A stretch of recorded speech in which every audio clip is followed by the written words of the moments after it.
I just love talking about books. Hey, welcome back. So welcome to what I've read in the first 6 months of 2024. We've got a few. I set my goal for 15 books this year and I'm only halfway through the year and I'm at 17 books. So we're doing well. I'm gonna jump straight in because I have nothing more to say and I'm so excited to talk. I've been waiting for months to do this video. The second the year started, I was like, I can't wait to do this video. I started the year off so strong and people are gonna love the beginning of this video. I started off the year by reading the 𝘴𝘰𝘬𝘪𝘢𝘭𝘴 books.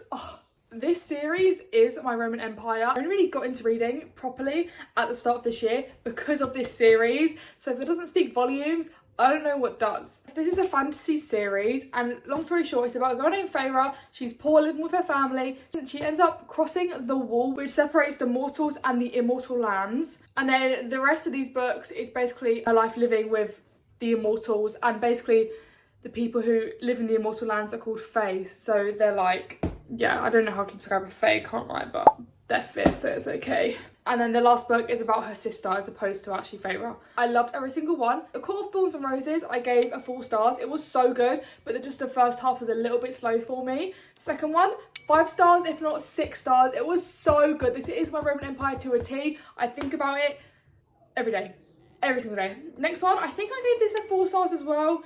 It was really, really good. It's very war-based and I don't really like war and politics in books, so I get a little bit bored. It's a little bit too much for my brain, do you know what I mean? And then we've got a little novella called A Court of Frost and Starlight, Jesus. This was my least favourite. I gave it a 3 stars, I think. It was just, I don't like switching between perspectives and it does that throughout the whole book. You just learn about everyone's life individually. And the last book, I gave a 4 stars. Yes, the first half is definitely slow and repetitive, but that definitely represents the character that is in that sort of phase of her life. The last half is so like feminist girl power and I love to see character development, and this book is character development to a T. It's a beautiful like romance, fantasy, but also high stakes. Oh, like in no particular order, we're gonna go through. Postman just came and I've got really good at not being a people pleaser. I did just get tested to like the full extent. I did collapse. I just agreed to take in a neighbour's parcel. I don't even know these neighbours. And mid as he's like putting in the parcel, I was thinking, just say no, let's just say, actually no, thank you. I couldn't do it, Back to the books. Next up, I've read Me, Elton John. I love Elton John with my heart and soul. He is my king. Elton John for king, do you know what I mean? Long story short, he wrote this. It wasn't written about him, he wrote it by himself. And I don't like to rate them because obviously it's his personal life and he's gone through a lot in his life and that feels weird to be like 5 stars, do you know what I mean? But it was so interesting. It was really well written. I really liked the flow of it. Also like pictures throughout with explanations of people and other celebrities. And it's just really interesting to find out about, one, the stuff he's been through to get to the point he's at, but also just even the people that he's surrounded by. Like Lady Gaga goes to his house for like dinner. And I'm pretty sure Lady Gaga, he said, was his son's godmother. And I definitely would recommend it if you like Elton John and you want to learn more about him because it was very interesting and I was never bored. On to a Colin Hoover. Colin Hoover is a very, Colin Hoover's like Marmite in the books realm. People say she's awful, like don't read her, she's not even worth your time. I love her for that reason.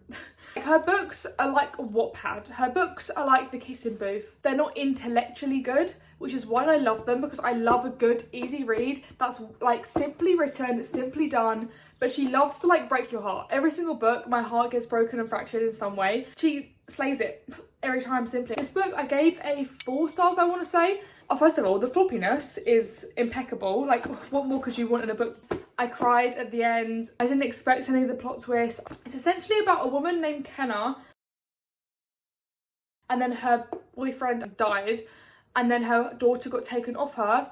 Fast forward to now, she's trying to get in contact with her daughter again and she meets a man who knows her daughter, and then but no one likes 𝘴𝘰𝘬𝘪𝘢, so she's really struggling to get in contact because everyone's like, no, you can't see her, like you're not a good person. But you kind of find out the backstories and why people think she's not good, why she actually might not be as bad as people say she is. At first you're kind of like torn between what side you should be on, but by the end, actually no, you're still torn by the end of it, but like you kind of do feel bad for 𝘴𝘰𝘬𝘪𝘢 because obviously it's from her point of view. You're naturally going to be more on her side because you're understanding her view more than anyone else's. Just the cover is beautiful. Next up, I read The Institute. I don't have it on me because when I hate a book so much, Hate's a strong word, but when I dislike a book so much, I don't keep it because one, taking up room on my bookshelf, like how dare you? Number two, I'm big on like energy and vibes, and if the vibes are bad in a book, I don't want it on my shelf. Institute by Stephen King, my first ever Stephen King read. Unfortunately, it was a bad experience. I really wanted to love it because everyone loves Stephen King, so my hopes were so high. My throat was getting so dry. Amazon is fucking massive and I love it so much. This is my like pride and joy from 𝘴𝘰𝘪𝘢𝘴. I gave The Institute a 1 star. Don't judge, I really tried. Essentially, the first half of the book, you are introduced to a policeman and he's in the first like 5 or so chapters and then he's gone.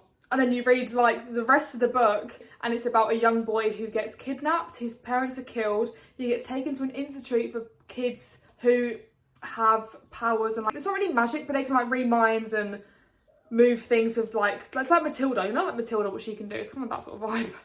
And then he's trying to escape the institute, and then in the very last section the policeman comes back into play and he helps the kid destroy the institute and bring it all to light. I love myself a thriller, and for that reason I was like, yes, I'm gonna love this. And then I was bored for 90% of the book, which is such a shame because how are you bored in a thriller? That makes no sense. It's very high stakes. This kid is running for his life, and then mid-run, when it should be describing how his feet are stumbling on the rocks and he's bashing into the trees and this and that, and it cuts into a scene where he's thinking about his best friend's dad.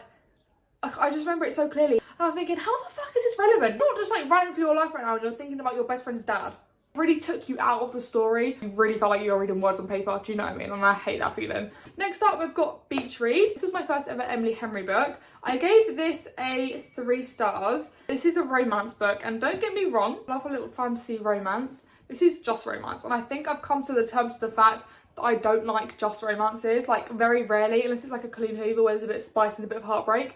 But this was like very mellow romance. If you like romances, you're in for a treat. This is your sort of book. January, who is the main character, she's lovely, she's funny, she's witty. Gus, the love interest, he's a little cute patootie. He's also quite witty. I like their banter they've got. Long story short, her dad has a house by the beach. She moves into her dad's house by the beach, and then next door is Gus, and he's like a long-term rival. It's an enemies to lovers trope. They make a pact. They each have to write a book with each other's main genres, and then whoever writes the best book wins. By the way I'm describing this book, you can tell that I wasn't in the story. I really wanted to love Emily Henry because everyone loves Emily Henry, but apparently I just don't like romances, which is really upsetting. Next up, we're gonna go on to Throne of... Oh, Rev!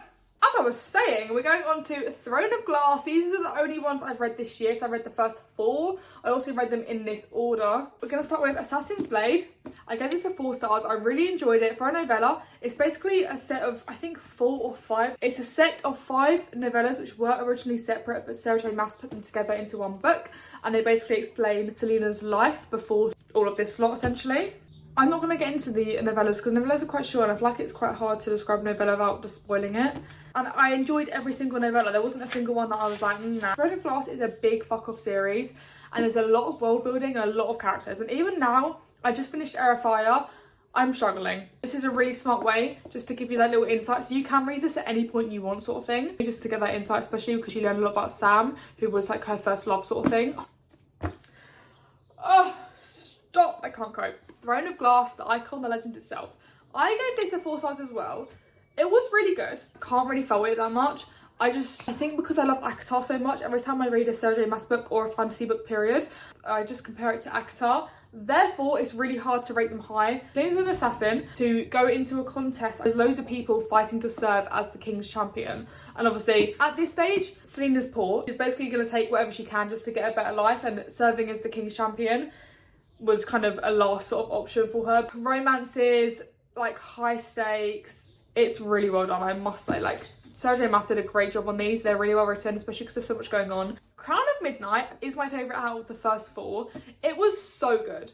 It was so good. The plot twist, the high stakes, the characters, the love, the romance, the deaths. Oh, I was crying, I was bawling the whole way through.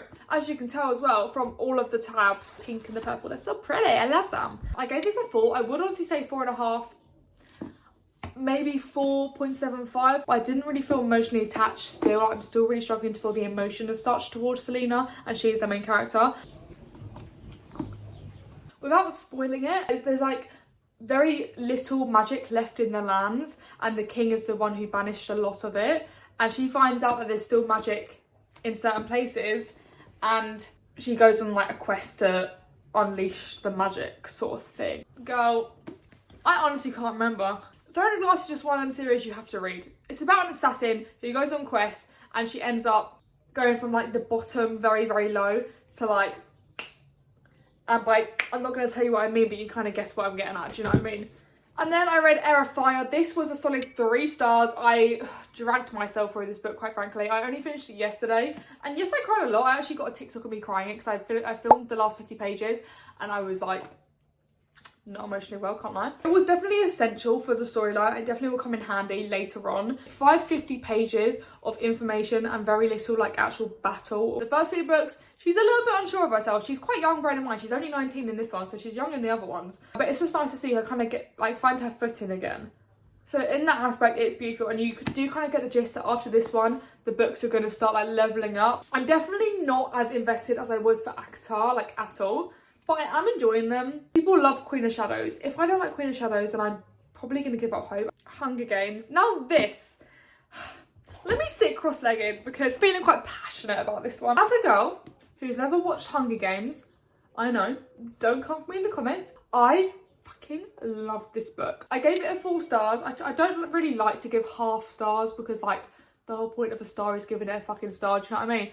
But like, it's so close to a 5, but it's just not quite 5. I flew through it. It keeps you engaged the whole time. I would recommend it to anyone, but I feel like, I think I might have just needed more like background so I could be more emotionally invested potentially. But I think because we don't really know Katniss in this one, you don't really feel like you are obviously rooting for her because it's high stakes and whatnot, and it's from her point of view, so obviously you're like, yes, go on, go. Like, you don't really know enough about her to like emotionally be like, you deserve this because of this happening, which I think is why I didn't give it 5 stars, because it was missing that background aspect. But I think once you read this and go on to the next book, which is Catching Fire, then you'll feel that way because you've seen this book. I'm so excited to actually watch it because it was so good that I just know the show is going to be good. Obviously, everyone loves the show anyway, so it's kind of guaranteed. But they live in a thing called District 12, which is like, it's so hard to describe because it's like a fantasy, but it's not a fantasy. They live in a District 12, which is separated from all these other districts, and people don't really mingle. They pick a boy and a girl from each district once a year, and they get forced to appear in a live TV show called The Hunger Games, and they all have to just kill each other, and whoever's left alive is the winner. Like, it's rogue. There's a nice bit of romance in there, high stakes, friendship. I cried when said friendship didn't end how it should have ended. No spoilers, but just fucking saying, very disappointed, very unhappy about it. I also love how sleek the book is. I just love a black book, like, perfect. Next up, we've got They Both Die at the End. Once again, I don't have this book on me because it was a 1 star. I did not enjoy it at all, which is so bizarre because TikTok hyped this book up to the gods. I was expecting absolute 5-star like substance. At the beginning, I was like, okay, I see where we're going. It's about 2 boys. They get a call from Death Cast basically saying, you're going to die in the next 24 hours. Live your life to the fullest while you still can.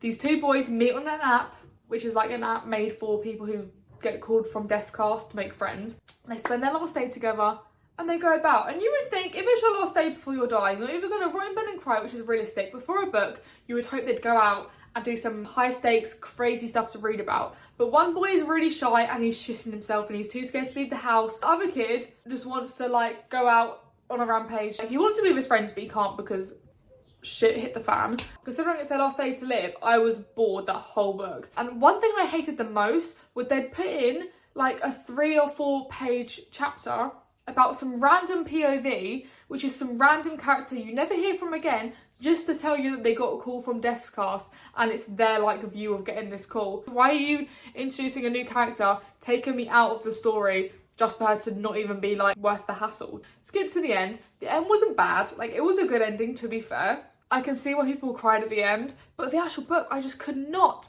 I really tried, I did really try. I put it down once, picked it up again, and it was just as bad as the first time. Another Emily Henry book. I actually got the blue sprayed version of this. It's a little bit worn out because I took it on holiday. The cover of this is absolutely stunning. I love Emily Henry books so much. They look so beautiful. It's very like 2017 saturation. I love it. I have a very similar opinion on this as I do Beach Read. 3 stars, romance, very mellow, very low stakes. Emily Henry books are the sort of books you read if you just want a very mellow, happy read. Oh my god, have I been sitting on this side the whole time and I've had this whole...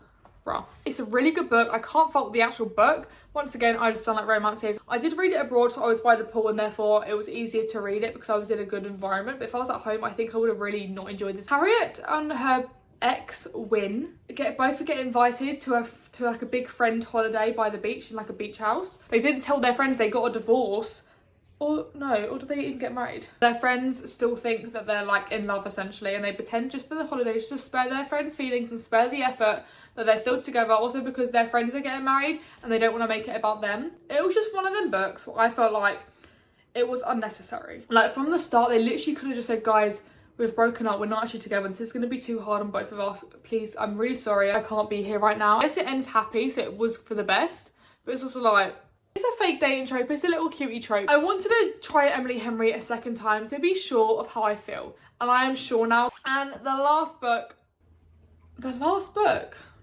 what the flip? And then the last book that I read this year, A Good Girl's Guide to Murder.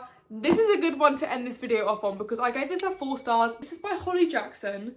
People raved about this book. A Netflix show is also coming out, which is why I actually started it because I wanted to read it before the show came out. I love this book. I could honestly gossip about this book for days. I love it so much. About a girl named Pip. So she chooses a murder that went down in her town as her school project, and then she realizes she's actually got a little sum in here, and she's kind of found like a loose threads, and she uses that.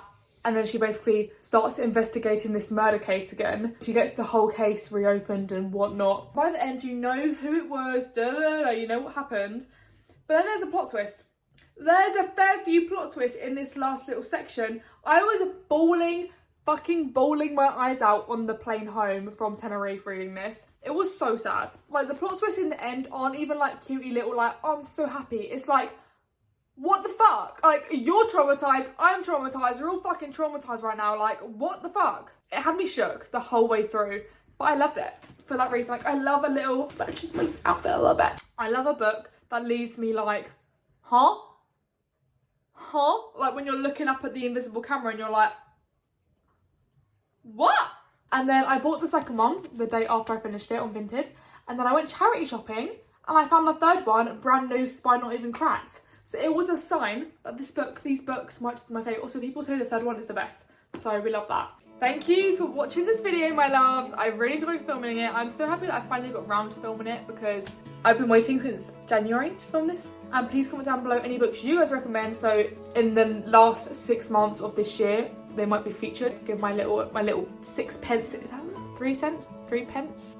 What's the saying? I can put my little opinion in. Please be sure to subscribe. Follow my TikTok. I post a lot of book talk sort of things over there, as well as like beauty, wellness, fashion. Your typical like just girly navigating girlhood sort of vibes. I love you lots. Bye, my lovers.